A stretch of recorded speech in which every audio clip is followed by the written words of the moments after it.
This is how we get down. What's good, everybody? Welcome into a Sunday morning. Yes, we are live here on Coachman Company. I got a lot of sleep last night, so feeling good today, and I'm glad that I did because there are certain Sundays in the National Football League that are better than others.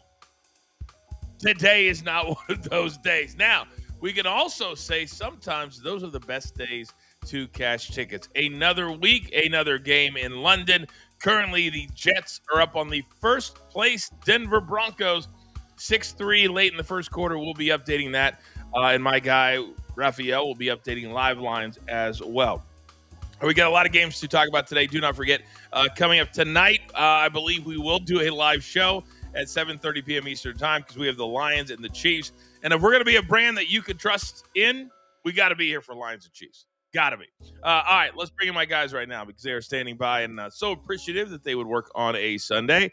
Hey, Raphael, let's start with you because we need a little live update on the Broncos and the Jets. The Jets have come out, and they're looking the part, a 6-3 lead currently. Well, as we just said, it just shut off right now. But before it shut off, Broncos were minus 3.5 out there. So I would say, oh, there we go. Now they're minus 5.5. Total is 46.5. But if you're laying that 5.5, you're laying $1.25 with the Broncos right now. Okay, we'll keep our eye on that.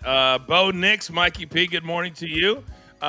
Denver, all of a sudden, with everybody else losing and the Chiefs and the Chargers, they find themselves in first place currently. Good morning, guys. Yeah, this Denver Broncos team, I think a lot of us were kind of ho-hum on them to begin the year. But Bo Nix, as long as you do enough to win, there's not much people can say. Currently, the first place teams in the AFC are the Bills, the Steelers, Colts and Jags are tied, and then you have the Chargers and the Broncos in the AFC West tied at the top. Then you got Eagles, Commanders, Cowboys all tied with 2 losses. Lions, Packers tied. I'm talking about in the loss column. And then the Bucks and the 49ers, those last 2 teams, they play each other today. So here's what we're going to do, guys. We do this every single Sunday, is we'll do our best bets, kind of talk about those, and all of the crew, well, a lot of the crew sit in picks. We got a lot of picks this morning, and then we're going to break down some of the earlier games. They may not have the best records, but they certainly have a lot of storylines that we can sink our teeth into. All right, so Mikey, I'm going to start with you. Best bets, let's go. Well, when a player is going up against his former team and says, buckle up, that's all the storyline I need, coach. So give me Panthers running back Rico Dwaddle over 36.5 first half rushing yards. That's 36.5 in the first half at a minus 116. And I understand the Browns are starting Dylan Gabriel and Shedeur Sanders is licking his chops. But I like the over 37.5 at a minus 120 in that game. The possible underdog but leading candidate for the MVP. The Buccaneers quarterback Baker Mayfield at 240 or more passing yards at a minus 113. And finally, while everyone's talking about the Patriots and the Saints, I'm looking at the team that just got their first win. The Tennessee Titans plus 4.5 against the Las Vegas Raiders. Oh my gosh. That is like the yuckiest play of all yuckiest plays. You're like, if I'm taking the Titans, I'm doing what Zeno says. Just turn off the game and don't watch it. I wonder what Zeno's doing today. I wonder what my guy's doing. Raphael, do you have any clue what Zeno is doing today? Maybe sleeping, getting ready for church. I don't know what he's doing right now, but Zeno's probably doing Zeno things because I think he had Auburn last night if you check out his Twitter page. Did he really? Did he play? Oh. And they were up 10-0, if anybody didn't see it. Fumble at the goal line on one of those quarterback go over the top things, and then they didn't score again, and the Georgia Bulldogs, 20-10, I think was the final in that game. Yep. Oh, and he had Auburn plus the points, I'm assuming? Yeah, plus 3.5, I think. Oh, now you're going to make me go back and do a deep dive. Why would you do that, Raphael? Why would you do that today? I wonder if he bet on the Seahawks today as well. Just a thought. Do you think he likes Seahawks over the Jags today, Raphael? I think he does. You think he does? Because I have the other side, so I'm sure. All right. I'm going to read Soupy's picks next because they're actually in that game that I just mentioned. Trevor Lawrence over 224 passing yards, minus 112. Rachaad White under 58.5 rushing yards. Mikey, who does Rachaad play for now? The Tampa Bay Buccaneers. Tampa Bay Buccaneers, and they play the 49ers. And J.K. Dobbins over 68.5 rushing yards. And J.K. Dobbins now plays for not who? The Chargers. He plays not for the Broncos, who play right now. Come on, help me with the storylines here, Mikey. Not the Broncos. Plays for the Chargers. All right, I'm trying to make storylines relevant here. So to stay in that Seattle game real quick, Trevor Lawrence last week, Raphael, he did everything. Legs, I think he had over 55 yards, so cashed way over on his rushing number, and also had a really good night in the air. Do you like Subi's play of Trevor Lawrence against that Seattle defense today? Yeah, it's all about momentum. So in any sport, when you come in with momentum, if you're Jacksonville beating the Kansas City Chiefs on your home field, that brings in huge momentum. I don't care about the short week. So I think Trevor Lawrence has a big game today. And Mikey, Rachaad White, the Bucs taking on the 49ers. 49ers first place in the NFC West. Why do you think Subi doesn't like a rushing number against that defense? Well, I think Rachaad White has shown he can carry a workload. It's just not a very productive workload. So they'll hand off the ball to him a lot with Bucky Irving out for this game. But they did that last week, and I believe he came under this number as well. So I think it's more of the volume is there, the production is not. Okay. And the Chargers today, just so if you're wondering, the Chargers are on the road in Baltimore. They've had some trips already. They've had to go to the Meadowlands already. Now they have to travel to Baltimore. The schedule makers, that's the Rams. I'm an idiot. They're in Miami. Still same thing. I knew it was East Coast. When you look at 4, 5, 6 coast-to-coast trips during your 17 games, that's brutal. But at least you're playing the Dolphins, and they're terrible. All right, let's go to we got a touchdown. Looks like whoever number 15 is. 10-6. What's the new live line there, Raphael? 8.5. 8.5 on Denver, totals 49.5. Would we hit anything on that right now? Denver's not a team that wins by a lot of points. I would say the under kind of looks good. Unless if you're Denver, if you score again, you're up double digits. I don't think they're just not the team that's going to probably ram it in their face against the Jets. If they throw a lot, are the Jets really going to score a lot? I just think Denver needs to improve their defense. This is a good spot for them to improve their defense against a horrible Jets offense. And what's the live total number right 49.5. 49.5. Man, I might take that. That's 33 points in the last 3 quarters. Okay. I'm going to wait till mid-second quarter to see what we got here. Mid-second quarter. All right, let's go down to DG's plays. Drake May, he outplayed Josh Allen last Sunday night. And now all of a sudden he is front and center as a quarterback people could look at and say, boy, I can play his props. I can play his numbers. The Patriots are for real.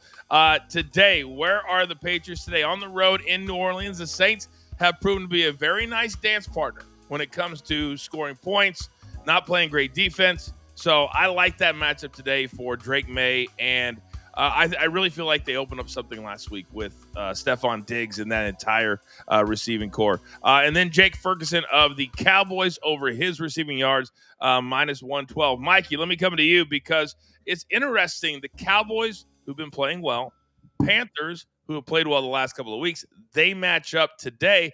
I think this could be a shootout, to be honest with you, which would mean that Ferguson should have a nice day. Yeah, I believe so as well. Kevontae Turbin's out for the Cowboys, so I would lean heavy into George Pickens in this one as well. George Pickens, Jake Ferguson, those guys are likely to get a big share of the targets there in Dallas.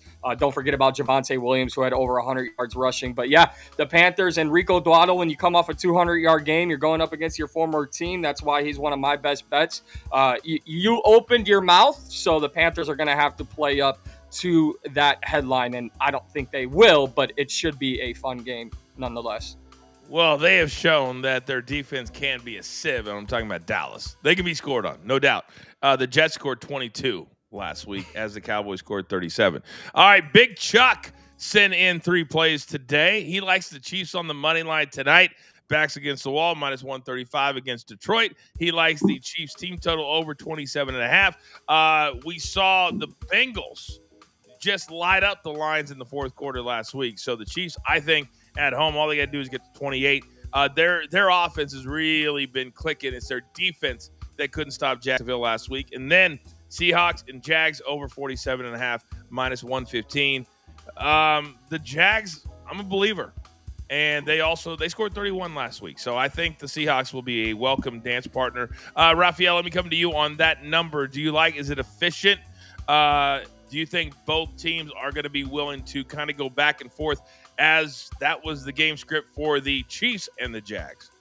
Well, the Chiefs game, I'll just announce this right now. Huge money coming in on the under. It's now 52 everywhere. And that tells me if it moved almost a full point and a half a point, that means usually a high five-figure bet came in and then everyone else copycat on that one. So I think that total is a little bit deceiving right now for a night game. What's it going to do all day for the rest of the day? Very interesting. There's going to be a lot of action on this. I think across the board, Raphael, people love these quarterbacks. They love these offenses. They love the fact that both defenses have not played great this year. This is a bettor's dream tonight. It is, but keep an eye out for the Bills, Cowboys, Patriots, Lions, and Rams. All 5 of those games have over 70% tickets written, not money coming in, tickets written. Over 60% this year is only 13-31 against the spread when you have 60+ tickets written. So those 5 teams, maybe they win, but maybe they don't cover. All right, so you're saying that this year, when there's been a game or a team that has had at least 60% of the tickets written on them, 13-31. Yes. Wow. And it happened on Thursday Night Football.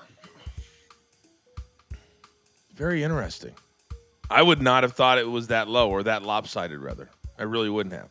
All right, all of our best bets, we'll go over them one more time at the end of the show. Do my best bet. Oh, my God. I was looking up there going, is there anybody we haven't done? I was saying, no, we've done them all. Probably because you're on the show and you've already been talking about everybody else's plays. All right, Raphael, your best plays. Go ahead. I'm taking the Jaguars +1. FanDuel has +1.5, so shop around and get that MGM. Just moved it to about maybe 15 minutes ago. Momentum is the reason why I like Jacksonville. Their defense played really well against Kansas City. And Seattle's defense is all shredded. Their injuries all over the place. I think that's going to probably put them behind the 8 ball early. And don't forget, the Jags have covered 6 out of their last 7 games and a perfect 4-0 against the spread at home. I'll take the plus points. And I like Josh Jacobs over 98.5 rushing receiving yards. Yes, Green Bay is playing Cincinnati. It's probably one of the reasons why I like that.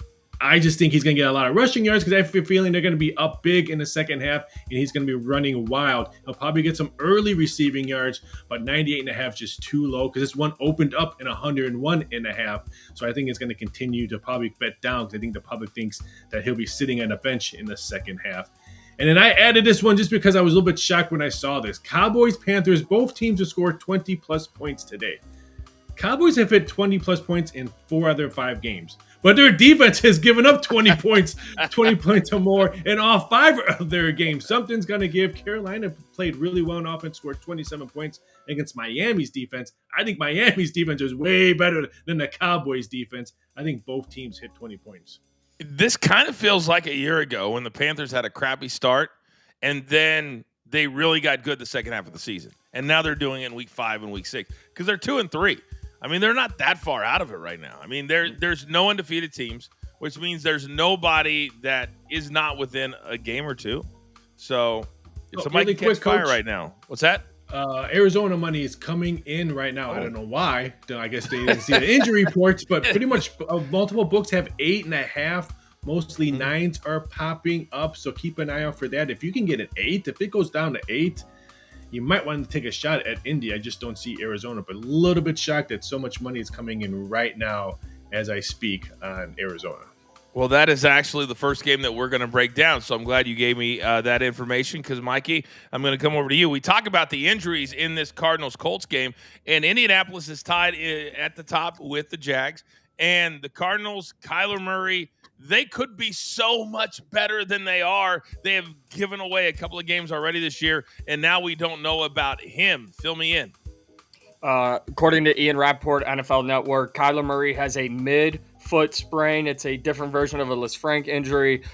So he will not only likely miss today's game, but it could cause him to miss a couple of weeks. And I don't want to take any shots, but Call of Duty is right around the corner. So I'm just saying it's a little weird timing, Coach. I'm just fishy, saying. Little fishy.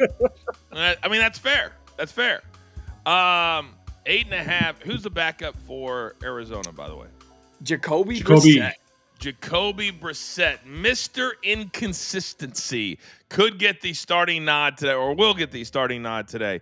Man, Raphael, as good as the Colts have looked, and as much as I would like to put some money on Danny Dimes to lay more than 8 points, I just don't know if I can do it against anybody. Yeah, BetMGM just moved it to 8.5. They had 9.5 7 minutes ago, so a full point dropped 7 minutes ago. Wow. On this game. Just think, this number opened up at 3.5 when we all thought Kyler Murray was going to play and it was going to be a nice game to play. So if you have a 3.5 ticket and you could have had a 9.5 ticket, you know my favorite word, middle. That would have been a nice middle spot on this one.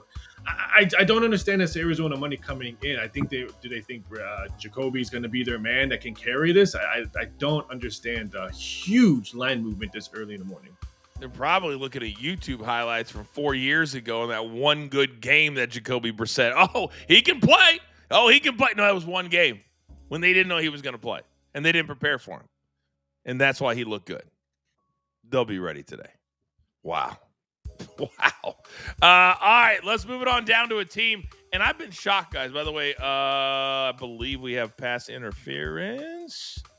Was there a flag there? No flag. All right, 13-15 to go. The Broncos just got the ball back. So they have the ball up 4, running an end around. So it's a little shocking, guys, when you don't hear from, you don't see Aaron Rodgers, but he's done a great job of taking the bye week after their win overseas and just laying low. Nothing from the first place Steelers. But now they rise back up today. They're at home against the Browns, a 1 o'clock game, laying 6. Mikey, I'm a little surprised this is not at least at 7, but are you a believer in these first place Steelers? Coach, why are you burying the lead? Did you not read the headlines this week? Did you not see the biggest transaction in the NFL this week? Shedeur Sanders went from quarterback 3 to quarterback 2. I mean, things are moving in Cleveland. In all seriousness, I've never seen a backup quarterback get so much attention in my life.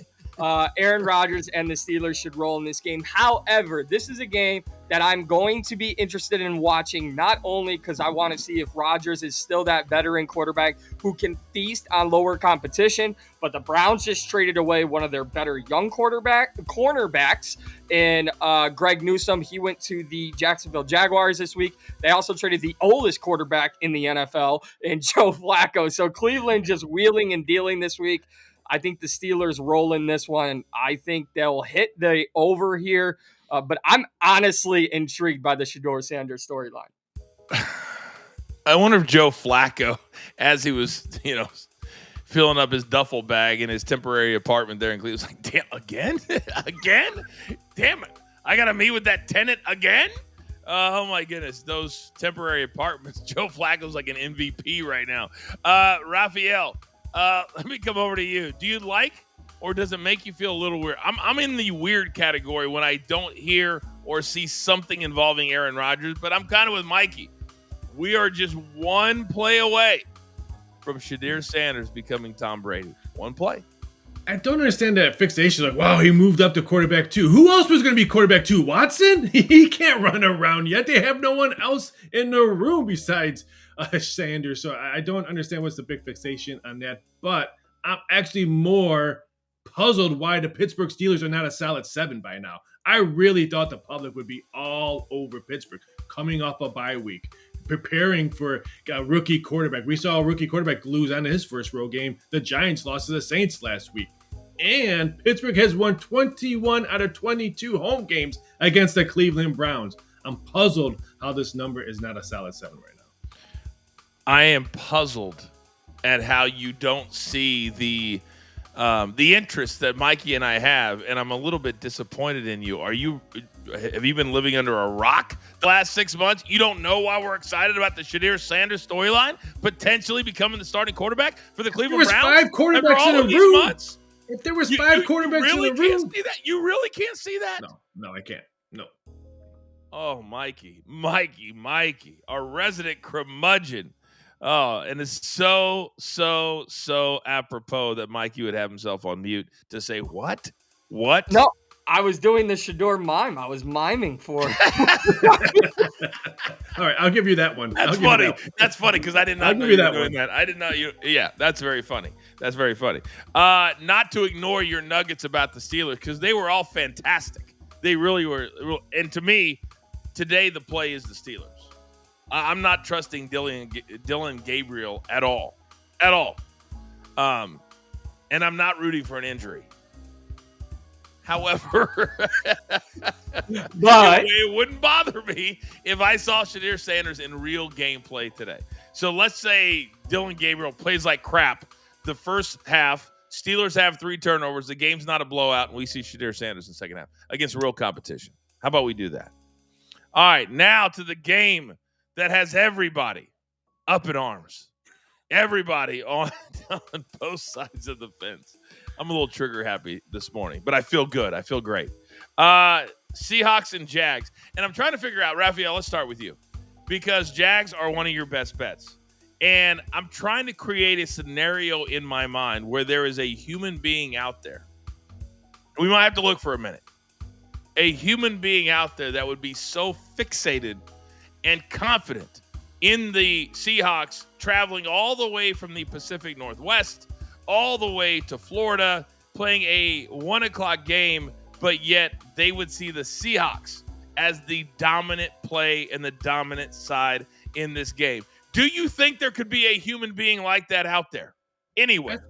I think there could, and maybe that human being didn't click on a button that says injuries, and you see all their defensive guys that are not playing in this game. But for me, it's just momentum. I was so impressed on how Jacksonville hung around against Kansas City. Yes, I know they were playing at home, but when you're playing the best team in football that's won multiple ships, and Patrick Mahomes is your battling QB, and you win that game, that just puts great positivity in that locker room to play your next game.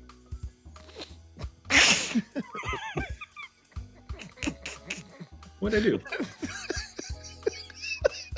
all aboard.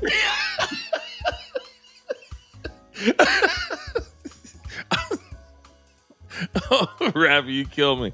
You kill me. I am also a little seasick.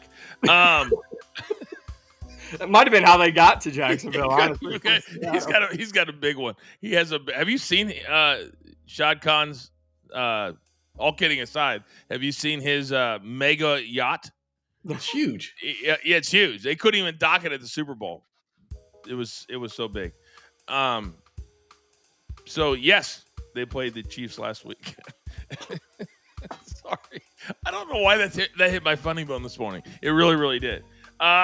Quick update: the Broncos are across midfield, so nothing has changed there. I told now it's 46.5 in that game.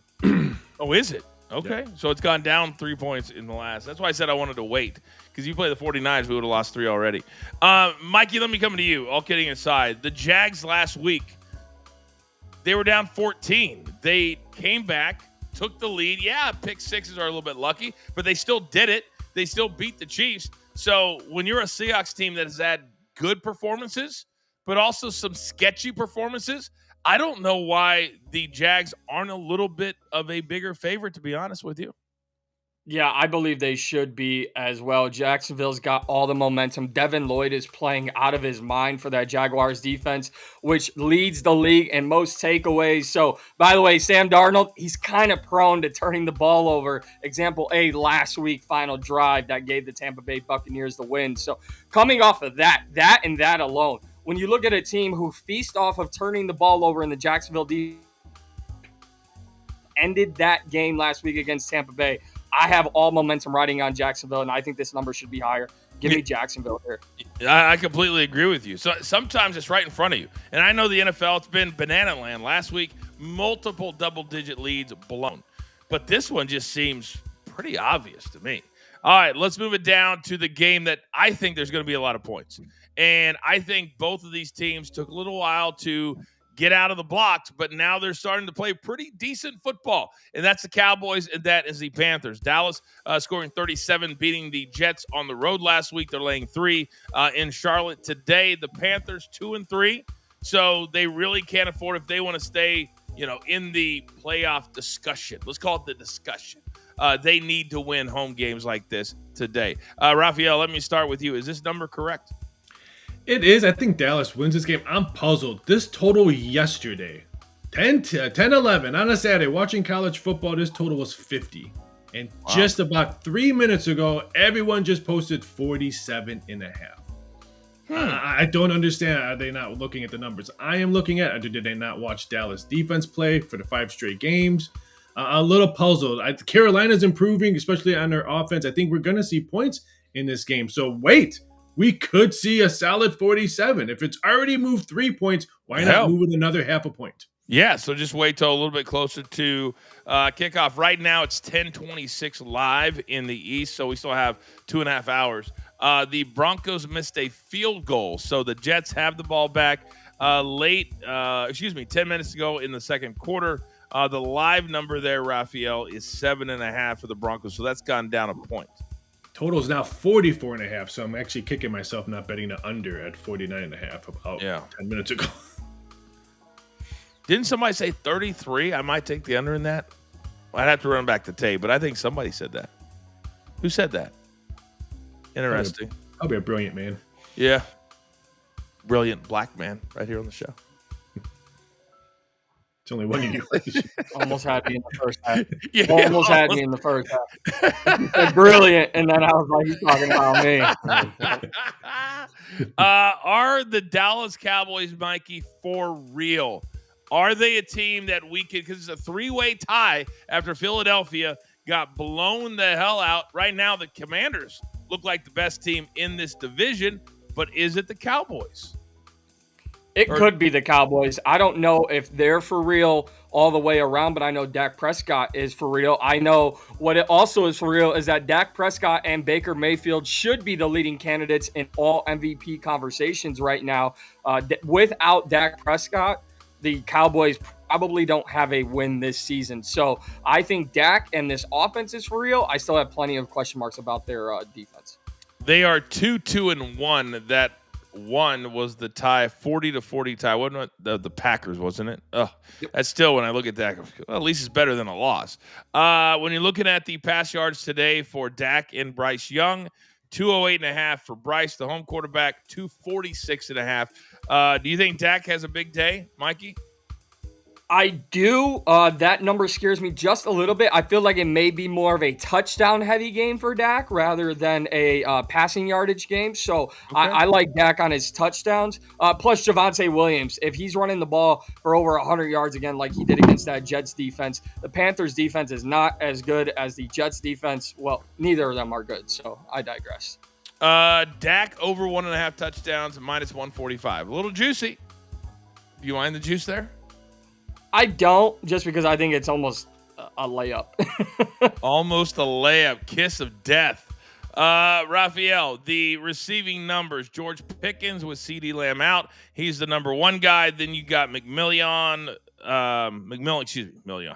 It's not the actress from the Cosby Show.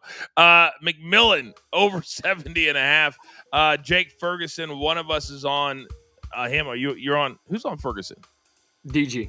DG's on Ferguson. His number right now is at 50.5, minus 115.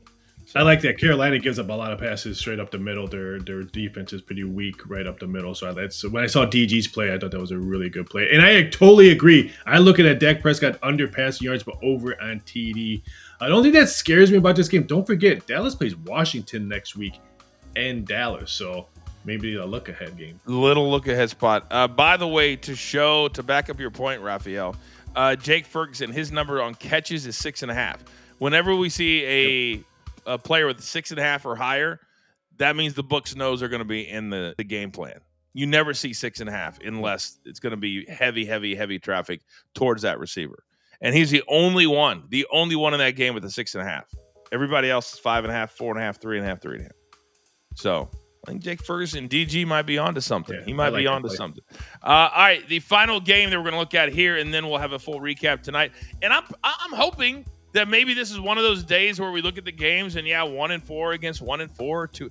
Maybe they surprise us. Maybe we have some really cool, fun things tonight to talk about. But this one is 2 4-1 teams. The Buccaneers, they're living on the edge of a lightning bolt all 4 wins inside of the final minute of the game. They were trailing. They could so easily be 0-5. But alas, they are in first place. The 49ers, even without Brock Purdy, Mac Jones played great in their last game against the Rams. They come in 4-1. So the Bucs are favored by 3.5. Mikey, I'm going to start with you on this one. Is that hook just a little bit too much?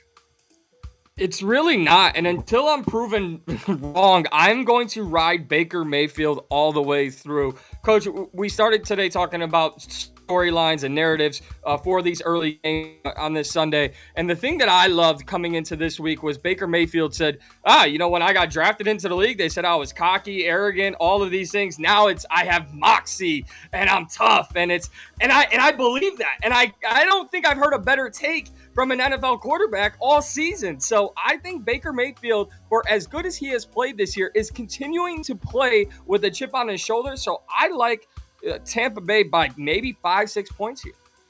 He's the only quarterback that I know of that would stand in the huddle or the tunnel and just jaw jack with some scrub that's up in the third row before the game starts. Yeah, the only way back. Oh, yeah, you're still sitting up there, scrub, and we just beat your team. And now I'm going to go home and be happy about it and bang my head against the wall in the locker room just because I'm Baker Mayfield. Raphael, I love this dude. When you look at their numbers, my eyes are so bad. What are the numbers on Baker and Mac Jones? I think it's 245 and 251. I can't believe I have to put these glasses on. Jesus Christ.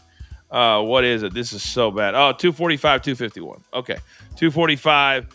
I'm a little surprised Mac Jones's number is higher, Rafi, than Baker's number.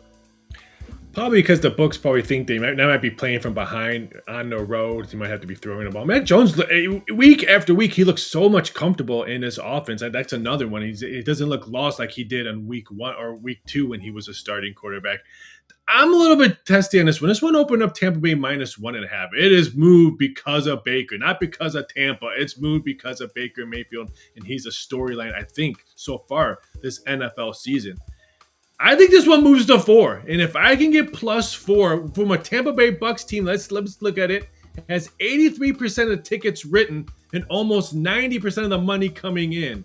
The books have been cleaning up this year in the NFL, so I might want to fade Joe Public on this one if I can get +4 or higher.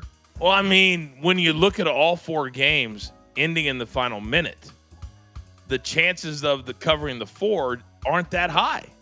If you look at how they've played so far this year, because it's been late field goals. I think the one game, the pick going back the other way, the fumble against the Eagles. No, they scored 25. Excuse me. That was the Rams. To me, Mikey, if you're looking at how they've won all 4 games, the 49ers are the play. If you look at that narrative, is that a narrative that you like? Mikey? Yeah, I think if you look at that narrative, it's definitely in the 49ers' favor. But for me, the other narrative that I think a lot of people may be overlooking is there's no Chris Godwin in this game. There's no Mike Evans in this game. So it's coming down to Emeka Egbuka, not Ibuki, Rob Gronkowski, and Sterling Shepard. So when you have – but I would caution – that Sterling Shepard is a guy who has a rapport with Baker Mayfield. These two know each other. Baker trusts in him. Sterling Shepard is a guy who, if I'm looking at his props, I may be interested. But by those narratives, 49ers should be able to cover. I don't know that they win this game because I've already said I like Tampa Bay to win this game, but the 49ers should cover. Can I mention something about Baker Mayfield and MVP? He's plus 650, 6-1 around there. Multiple books told me yesterday to keep an eye out for the late game.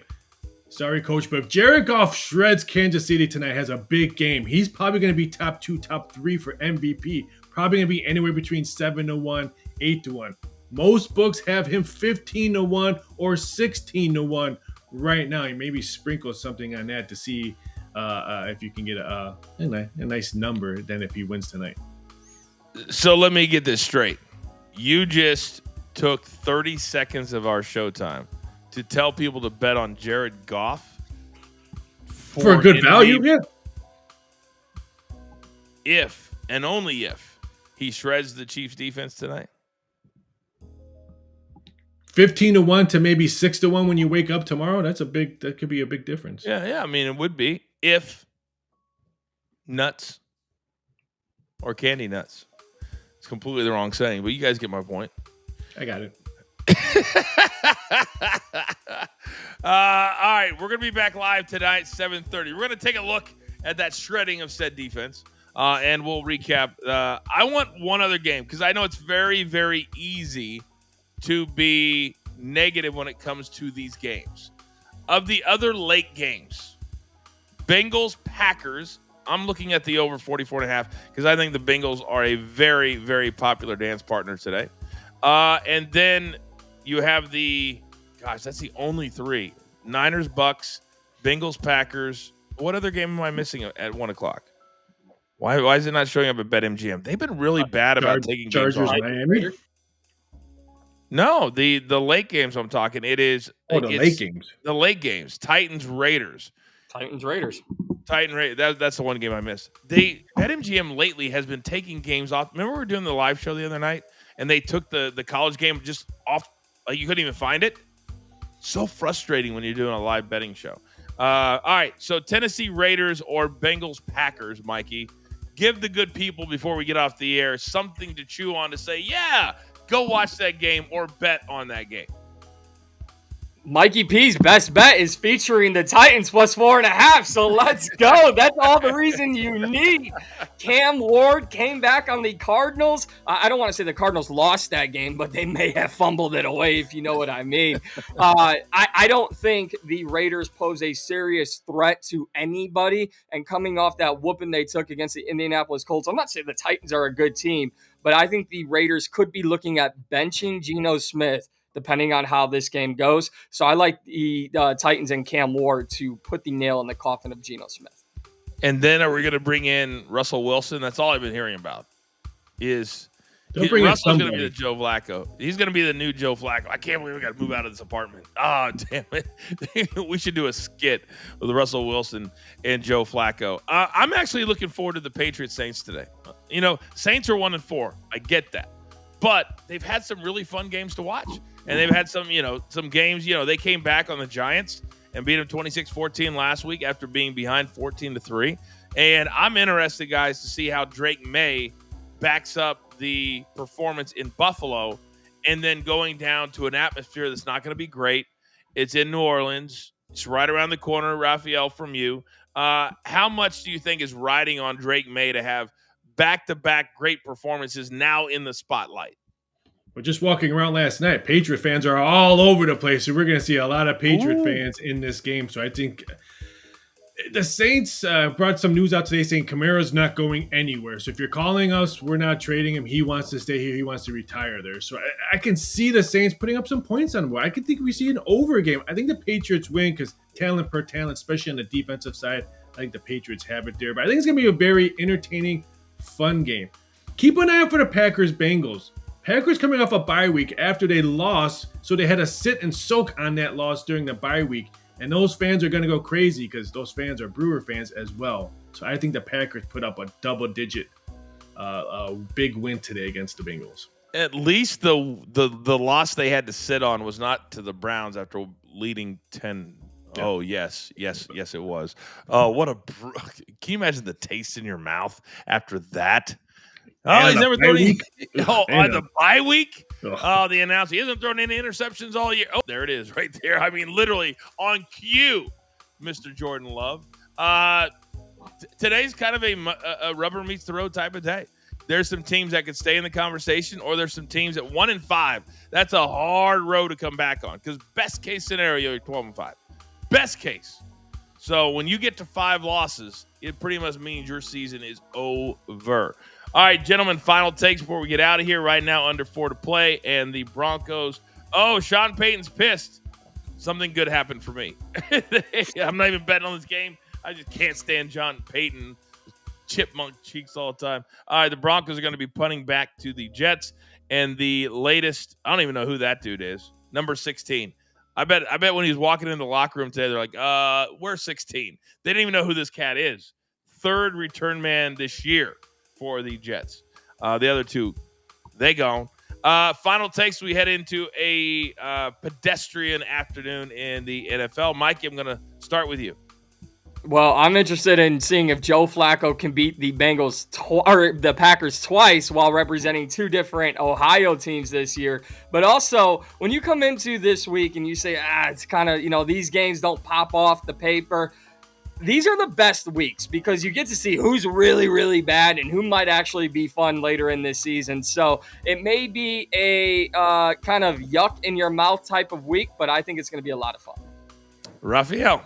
I think storylines could be huge today. What if we do see Sanders as the quarterback if someone gets hurt? What if Miami gets blown away at home? Do they finally get rid of their head coach? Does Geno Smith struggle, like Mikey said, and he gets the axe? I think storylines might be the big key today. I do too, and I'm anxious to talk about all of them tonight at 7:30 p.m. Eastern Time. At the end of the late window and heading into the Sunday night, and it's free for everybody. It's not a premium pop-up. It is free for everybody right here on our YouTube channel. Gentlemen, well done today.